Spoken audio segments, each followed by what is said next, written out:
आज मैं एक सुंदर सी कहानी लेकर आई हूँ जिसका नाम है मैना और बगुले की कहानी।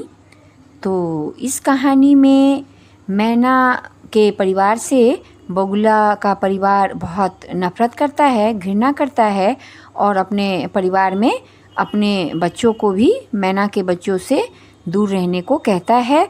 लेकिन बाद में यही मैना जो है वो बगुले के बच्चे की रक्षा करती है। तो आप लोग ज़रूर से ज़रूर पूरी कहानी सुने और चैनल को भी ज़रूर से ज़रूर सब्सक्राइब कर दें। एक आम के पेड़ पर एक मैना अपने परिवार के साथ रहती थी। उसी पेड़ पर एक सुंदर सफ़ेद बगुला भी अपने परिवार के साथ रहता था। लेकिन बगुला बहुत घमंडी था। उसे अपने उजले सफ़ेद रंग रूप पर बड़ा गर्व था, बड़ा अभिमान था। बगुले ने अपने परिवार से कह रखा था कि कोई भी उस मटमैली भूरी मैना और उसके परिवार से बात नहीं करेगा। अगर करेगा तो वो फिर देख लेगा उसे। कभी गलती से अगर मैना के बच्चे बगुले के बच्चे के साथ खेलने आ भी जाते तो घमंडी बगुला उन्हें चोंच मारकर भगा देता था। लेकिन मैना ने कभी इस बात का बुरा नहीं माना। कई बार जब बगुले की जोड़ी को लौटने में देर हो जाती तो मैना अपना थोड़ा सा खाना बचाकर बगुले के बच्चों को भी खिला देती थी, क्योंकि मैना थी ही बहुत प्यारी। लेकिन घमंडी बगुले पर मैना के प्यार का कोई असर नहीं होता।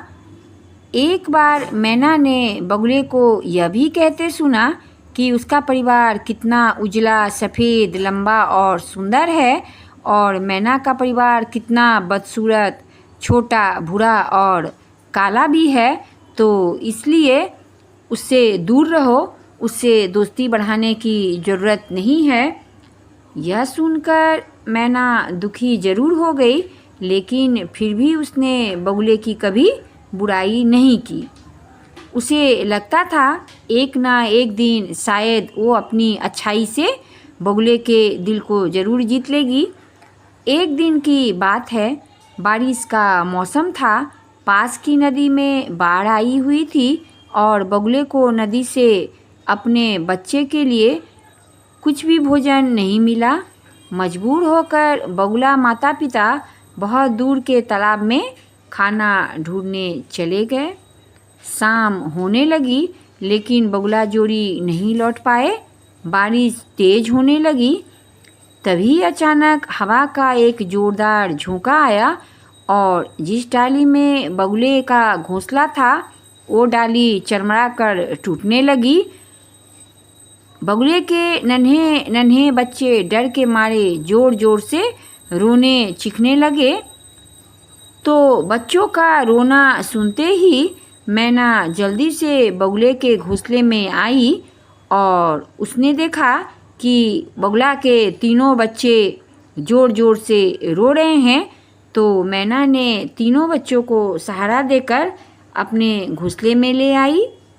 थोड़ी देर बाद जब पिता बगुला और माता बगुला घर लौटे तो देखा कि उनका घोंसला ज़मीन पर बिखरा पड़ा है और बच्चे वहाँ नहीं हैं। तो उन लोगों को डर हो गया कि कहाँ हमारे बच्चे गए। दोनों ज़ोर ज़ोर से रोने लगे। उन्हें लगा कि पेड़ के नीचे रहने वाले काले नाग ने उनके बच्चों को निगल लिया होगा। बगुलों का रोना सुनकर मैना दौड़कर उनके पास आई और बड़े ही प्यार से बोली, आप लोग रो क्यों रहे हो? आपके बच्चों का कोई नुकसान नहीं हुआ है। उन्हें हमने अपने घोंसले में आराम से सुला दिया है और आज की रात आप लोग भी हमारे घोंसले में सो सकते हो।